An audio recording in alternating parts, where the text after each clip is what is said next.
السلام عليكم ورحمة الله.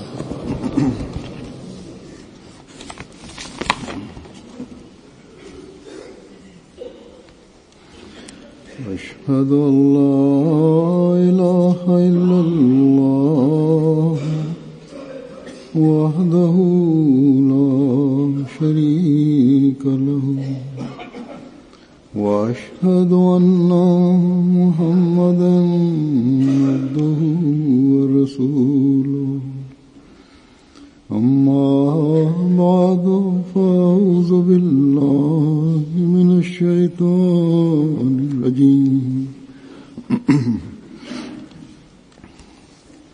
بسم الله الرحمن الرحيم الحمد لله رب العالمين الرحمن الرحيم مالك يوم الدين إياك نعبد وإياك نستعين اهدنا الصراط المستقيم صراط الذين أنعمت عليهم غير المغضوب عليهم ولا الضالين. قد أفلح المؤمنون الذين هم في صلاتهم خاشعون. यकीनन मोमिन कामयाब हो गए. Surely success does come to the believers who are humble in their prayers. Allah the Almighty says in the first verse, قَدْ أَفْلَحَ الْمُؤْمِنُونَ. Success is with the believers, and thus has given a certain glad tiding to the believers of success and prosperity. However, which believers are meant here? In the following verses, numerous conditions have been stipulated, and it is said that only those believers will attain success who lead their lives according with these prerequisites.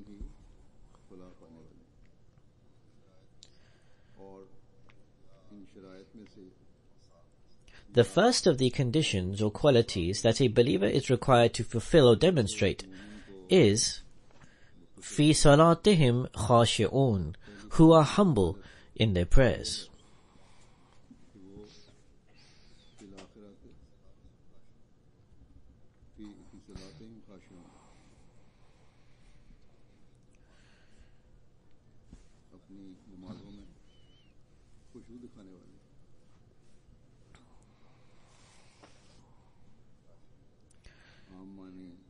The word khashi is normally translated as one who displays fervency in his or her prayers to the extent of weeping. However, there are further meanings attached to this word. Unless all meanings of this word are fulfilled, a believer will be unable to develop the true state that is needed. According to the lexicon, the meanings of the word khashi are to adopt absolute humbleness, to lower oneself entirely, to efface one's ego and self, to accept complete humility, to struggle to humble oneself, to lower one's gaze, and to keep one's voice soft and moderate.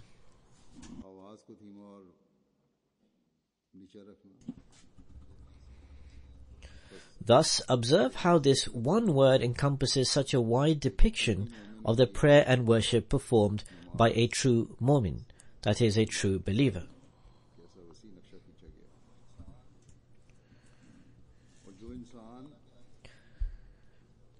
When one submits before God the Almighty in an effort to attain this standard of worship, when he adopts extreme humility, When he effaces his ego and self to acquire the pleasure of Allah the Almighty,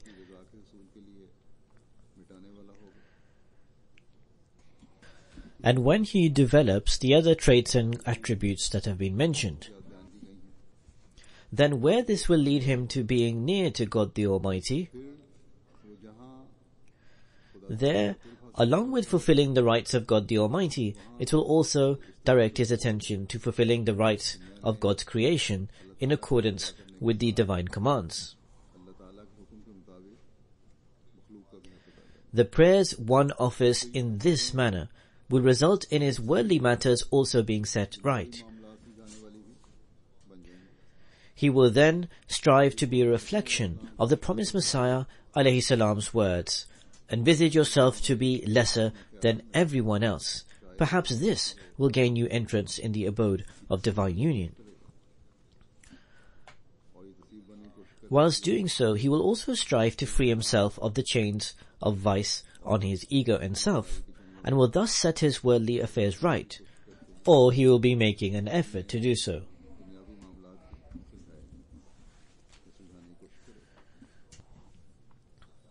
Out of modesty, he will keep his gaze lowered not only in a state of prayer, but even in his normal daily life.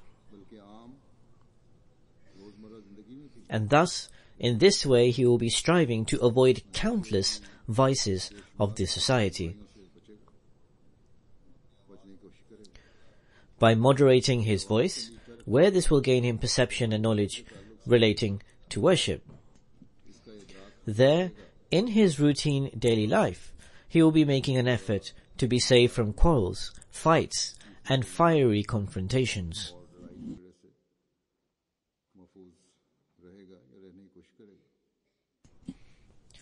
Thus, a believer eliminates numerous evils and vices relating to daily life through his or her prayers and worship.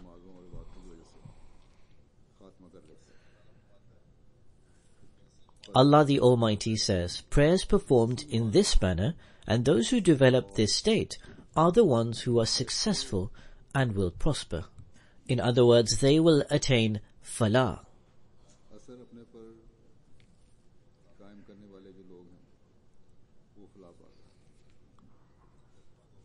One translation of the word falah, as in the translation of the verse recited, is those who attain success. However, success here encompasses a very wide meaning. How is this success achieved? The lexicon defines this as the following: to create ease, to be affluent, to be on the end of good fortune, to fulfill a desire, to receive protection, to have everlasting happiness and goodness, and to receive the blessings and bounties of life. Thus, it is clear that in so many ways, a person benefits from being pious and righteous for the sake of Allah the Almighty.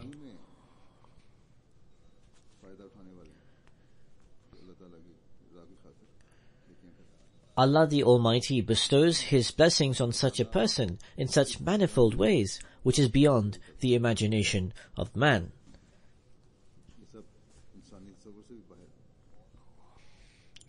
The first and most important step set by Allah the Almighty for a mu'min, for a true believer, to attain all these blessings is to develop humbleness and humility in prayers. To achieve all of these things, worship has been set as a prerequisite. Even worldly people display humbleness at times. In fact, if we speak of showing humility and developing an emotional state, then there are worldly people who display this in an astonishing manner when even the smallest of the worldly affairs are harmed.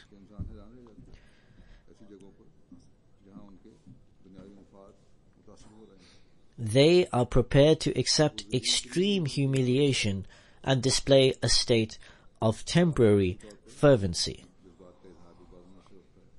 At times, one develops compassion seeing the state of another person, or seeing others in an extremely horrific condition brings about the most heightened sentiments in them.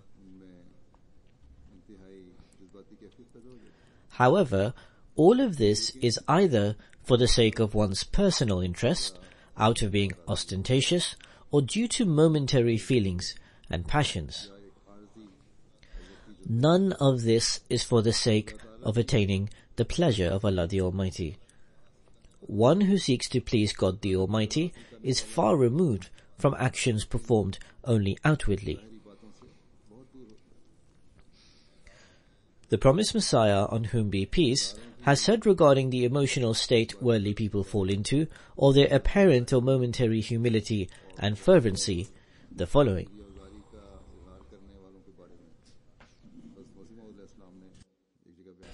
I have seen many such ascetic and other people with my own eyes, who spontaneously shed so many tears upon listening to heartbreaking poetry, or upon seeing an agonizing sight, or upon hearing a heart-rending account. Just as at times, certain clouds release very large raindrops down at night, so rapidly that it does not even allow one to roll up one's bedding to take indoors without it getting drenched.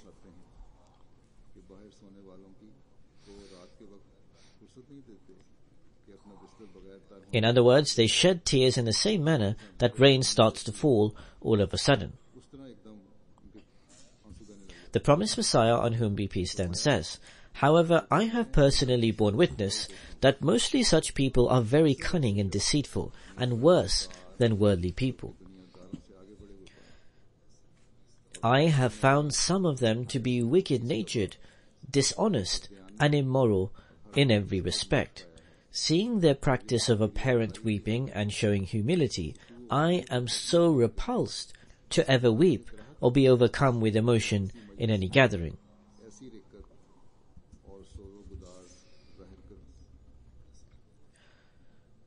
Thus, there are people who suddenly start crying upon observing certain things. However, this is only a momentary emotional state. When one's personal interests are at stake, they do not develop those same feelings. A person will never become as emotionally attached where they have no personal gains. They will never bring about the same state of sentiments. For the sake of a person's own interest, he will even commit injustices and wrongdoings, and shows no mercy and compassion, and a similar emotional state is not created.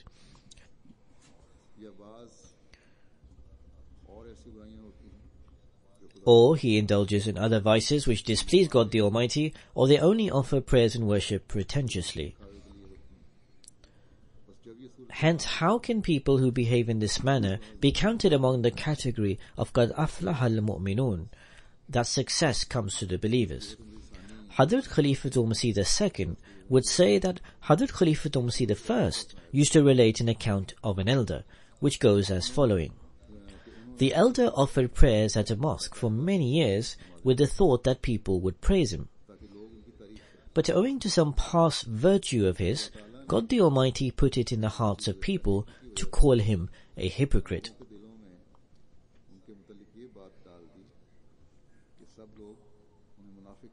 So his wish was for people to shower praise on him, but instead he was called a hypocrite by them. So eventually one day, he realized that he had wasted so many years of his life worshipping at the mosque, but no one ever called him pious. He felt that had he prayed for the sake of God the Almighty, at least he would have been pleased with him. This thought struck his heart so strongly that he immediately went out into the wilderness and offered prayers in the most heart-rending and humble manner.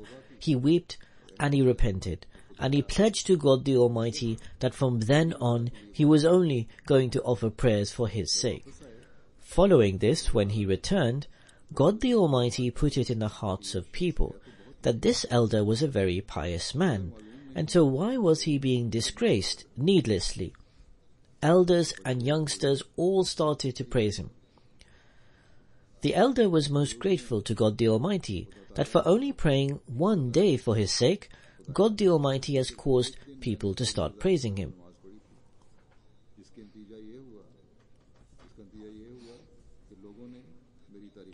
Now observe how the elder started to realize all this when he began to worship purely for the sake of attaining Allah the Almighty's pleasure. And thus, God the Almighty became pleased with the elder's worship, because the worship was done only for his sake.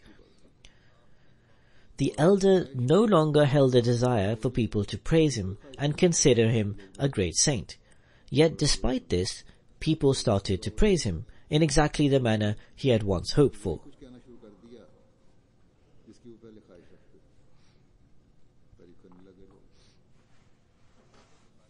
Previously, he was longing for people to praise him, yet he was unsuccessful in making this happen. Now, the opposite occurred and people started to praise him. Secondly, this account also demonstrates that Allah the Almighty honors past virtues performed by a person, and He creates the means for their reformation. Where in this account it says that Allah the Almighty was pleased with a past virtue, it means that He was pleased with one of the elders' past pieties, and thus people calling him a hypocrite was actually the spark that made him realize. And so this was his means for reformation. And this was no coincidence. Rather, as I have said, Allah the Almighty, being pleased with one of the elders' past virtues, created the means which enabled the elder to worship for the pleasure of God the Almighty.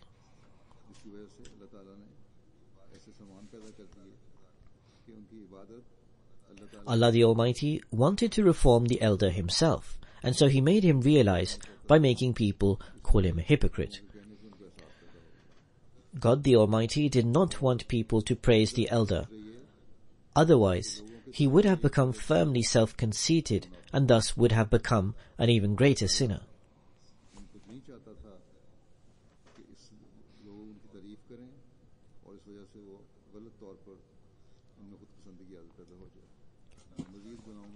And so Allah the Almighty, based on a past virtue and wanting the elder to reform, created a means to this end, which eventually enabled the elder to be counted amongst those who attained falah, or who are successful.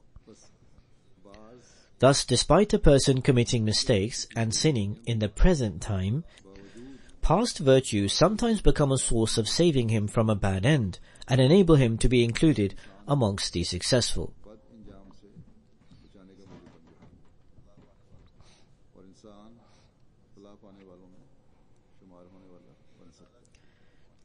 All of this is dependent on the Rahmaniyat, the divine grace. If Allah the Almighty so wills, He can reform a person in the aforementioned manner also. However, Allah the Almighty has given the guarantee of success to those mu'min or believers who strive to avail from His Rahimiyat, divine mercy. The first prerequisite of this is to establish humbleness and to form the required state in one's worship and prayers, purely for the sake of Allah the Almighty. Explaining this subject, the promised Messiah, on whom be peace, has compared this condition of a mu'min, of a true believer, to the various physical stages of the human birth.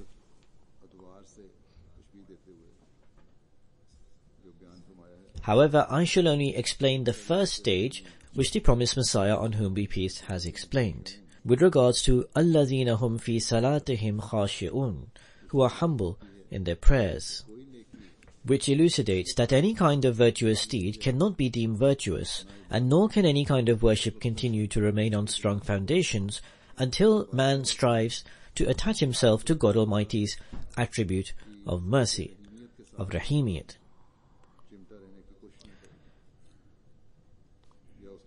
And until he believes that his worship can only firmly attach him to God Almighty through His grace alone.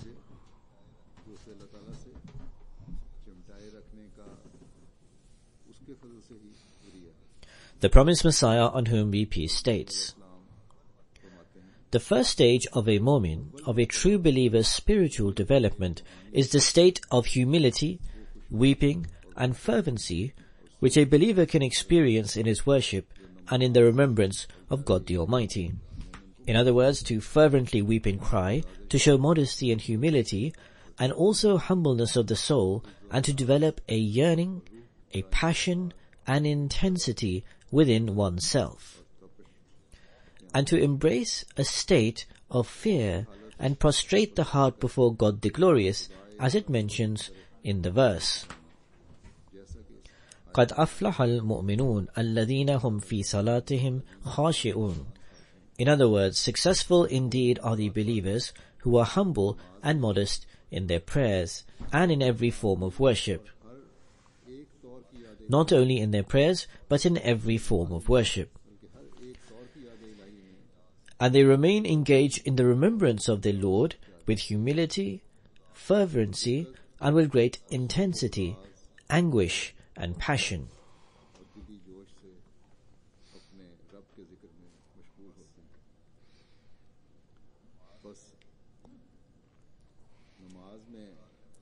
Therefore, those who are humble in their prayers reflect the same kind of emotion in their other forms of worship too, just as they adopt in their prayers, which I have mentioned earlier with reference to the lexical meanings of the word khushu.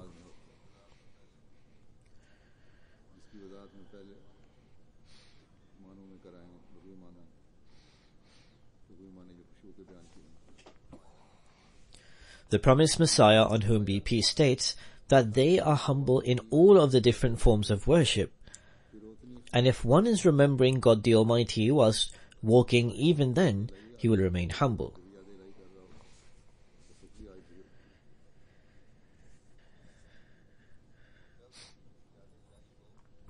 When one is occupied in the remembrance of God the Almighty, then every action, even if it is related to one's everyday life, he or she will be mindful of God the Almighty's commandments, and thus will be humble and fearful.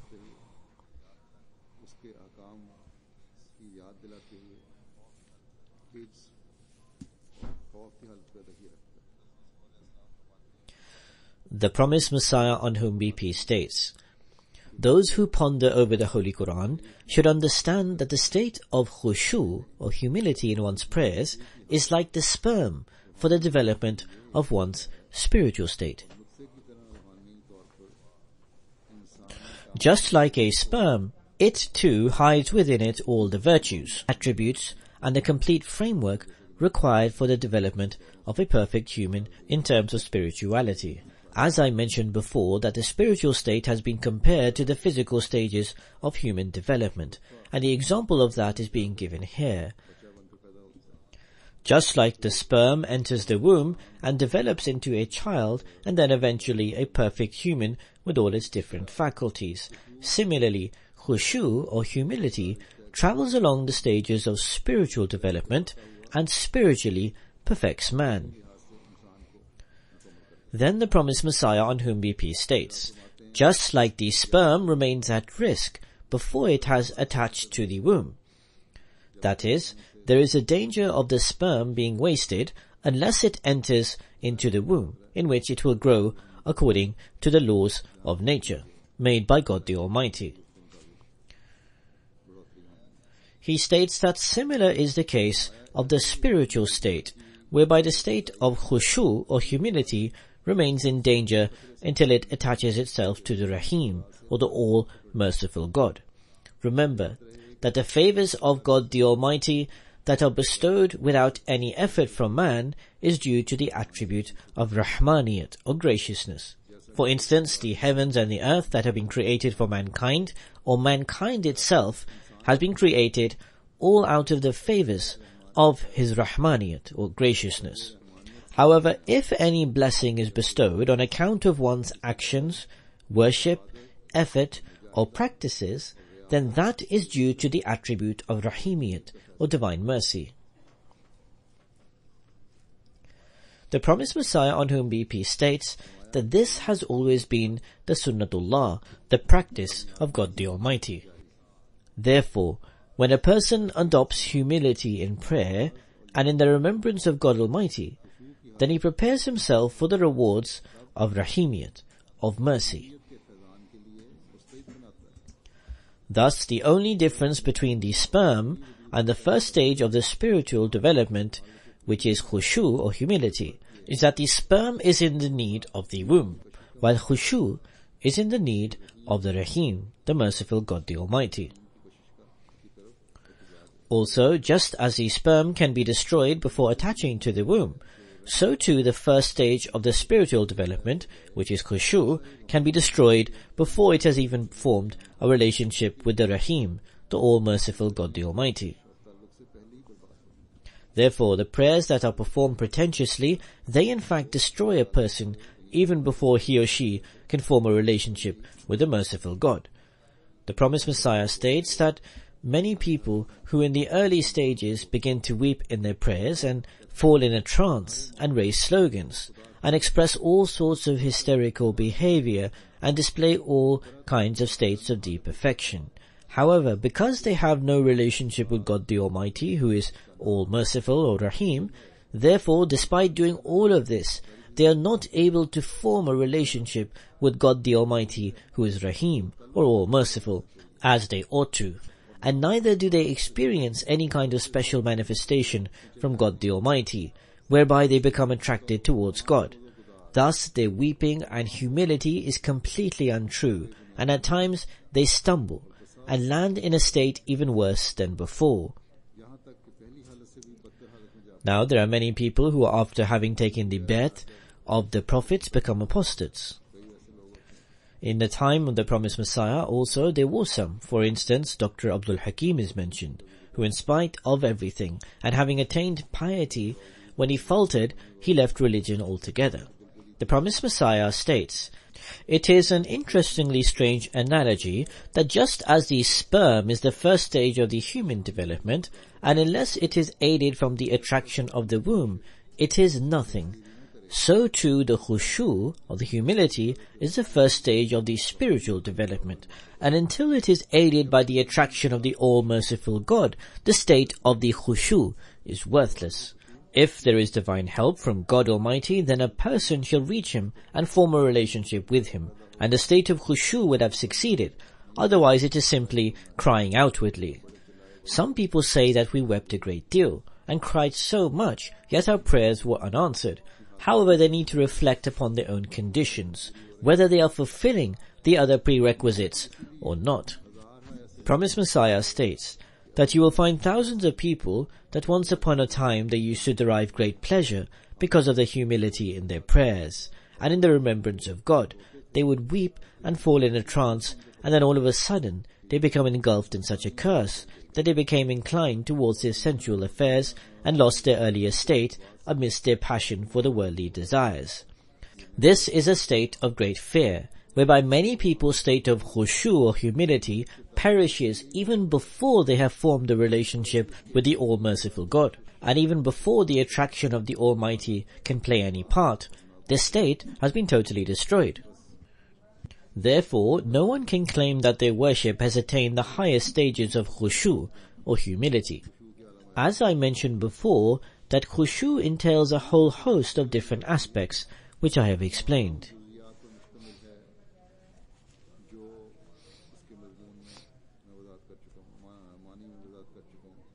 When all of these various aspects are practiced with humility and modesty, then God Almighty's mercy rewards it.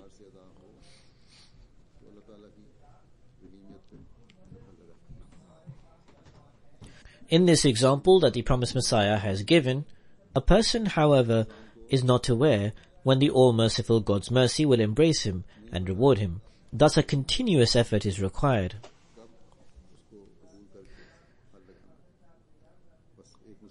Just as we are unaware when the fertilization will take place and the birth of a child will take place and when he will begin to develop.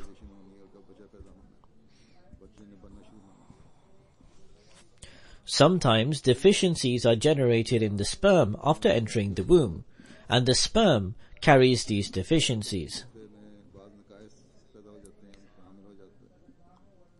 Hazur says that whoever's phone is ringing, turn your phone off. Your phone should be switched off when entering the mosque.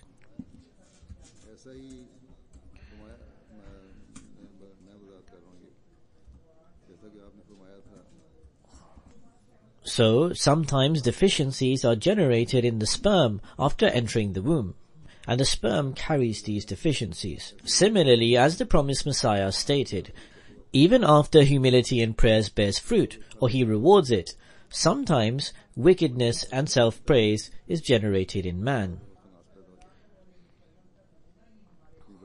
This condition is similar to the condition of those who accept the prophets, rather than rejecting them.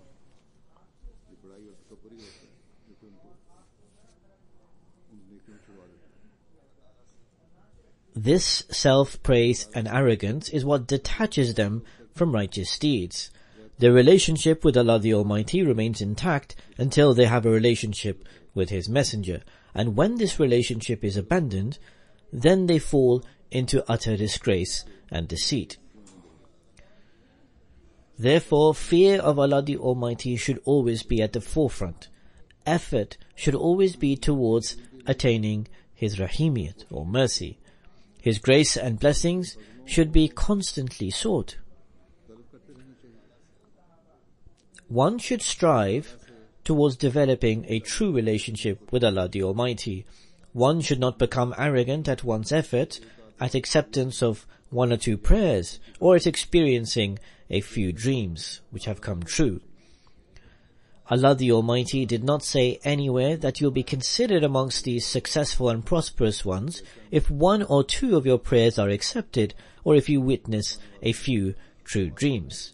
Those who are successful and who attain nearness to Allah the Almighty, despite reaching the summit of their humbleness and humility, despite abstaining from vain things, despite spending in the way of Allah the Almighty, despite safeguarding their honor, despite fulfilling their pledges, despite fulfilling the due right of their worship, despite fulfilling the due right of their prayers, and despite safeguarding their prayers. Despite all of this, they say, O Allah, cover us with your veil of grace, as we are nothing without it.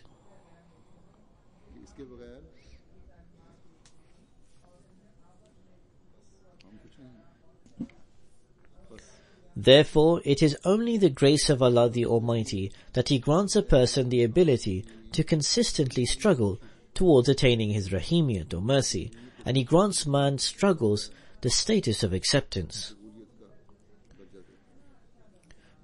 This means the struggle to attain His mercy, or Rahimiyat, should be continuous. Only then can the grace of Allah the Almighty be attained. And man is accepted due to the grace of Allah the Almighty, and his end becomes the very best. Therefore, a true mu'min or believer should always keep this point in mind. That is, no doubt Allah the Almighty has stated that believers have attained prosperity who act upon these things.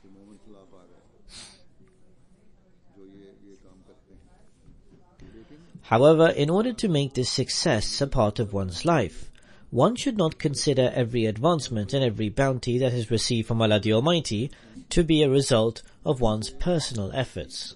Rather, after every advancement, one should consider that I have done nothing myself to achieve this.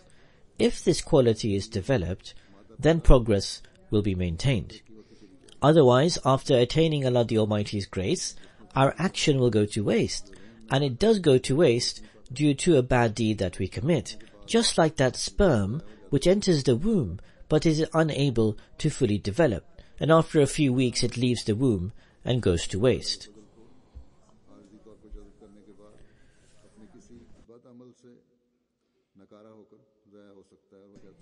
Therefore, as I have stated, we should focus our attention towards our end, so that by the grace of Allah the Almighty, after attracting His Rahimiyat, or mercy, a child who is complete in all aspects is born as a result of our every action. We should be counted amongst those people who, as they advance in worship, also advance in meekness. Their humbleness and humility also increases. If the Holy Prophet ﷺ, whose beauty and humility in worship we cannot imagine, said that he will also enter heaven solely by the grace of Allah the Almighty, then how can anyone's action alone take him to heaven? Or how can Allah the Almighty be pleased with him? Despite the fact that Allah the Almighty had granted guarantee to the Holy Prophet sallallahu alaihi wasallam, and he was to reform the entire world, and he came for this reason, and nobody's actions can be equal to the actions of the Holy Prophet sallallahu alaihi wasallam. Yet he used to increase his humbleness and humility in nawafil, or voluntary prayers, so much so that he would not realize that his feet are swollen. Therefore, in order to attain the grace of Allah the Almighty, everyone should keep continuous humility and fear of Allah the Almighty in view. It is important for every mu'min or true believer that there should be a clear difference between the time when prayer starts and when prayer ends. If there was any egoistic thought or arrogance in him before his prayer started, then at the time when the prayer is finished, his heart should be cleansed and pure from these things. All other worship is similar. Every worship should end with the end of arrogance and the adoption of humility and trepidation. In our daily lives, one should treat others well for the sake of attaining the pleasure of Allah the Almighty, whilst being humble at heart. Therefore, worship should be a means of lowering us, so that the mercy of God the Almighty continuously bears fresh and nutritious fruit for such a person.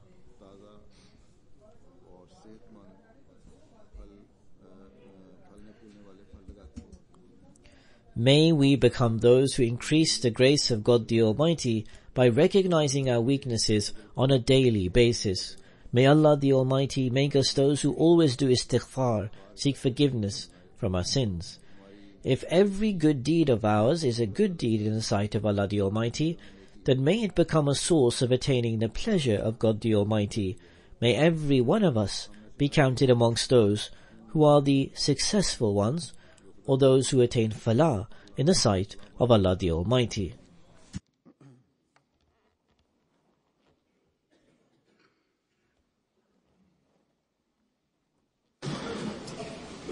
Alhamdulillah, nahmaduhu wa nasta'inuhu wa nastaghfiruhu wa nu'minu bihi wa natawakkalu alayhi wa na'udhu billahi min shururi anfusina wa min sayyiati a'malina. من يهده الله فلا مضل له ومن يضلل فلا هادي له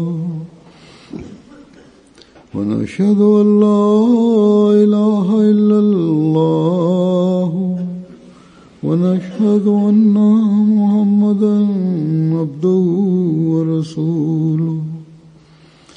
عباد الله رحمكم الله إن الله يأمر بالعدل والإحسان وإيتاء ذي القربى